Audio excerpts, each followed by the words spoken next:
Hello everyone, welcome back to the channel. In this video I'm going to walk you through an easy step-by-step guide on how to reset Cash App pin if you forgot it. So to get started with the guide on how you can easily reset your pin, so the first thing to do is to open your Cash App, then launch the app on your phone, then tap the profile icon at the top right.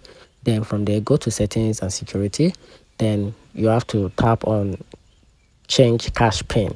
So once you do that, on the step 3 on the pin screen, tap forget pin and enter your Cash App account password or verify using your email address or phone number. Then on step 4, you have to enter a new 4-digit pin, confirm it, and you are done.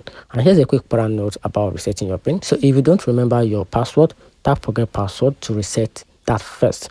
Then your new pin is now active for all featured Cash App transaction, which means you have to also reset another inactive pin.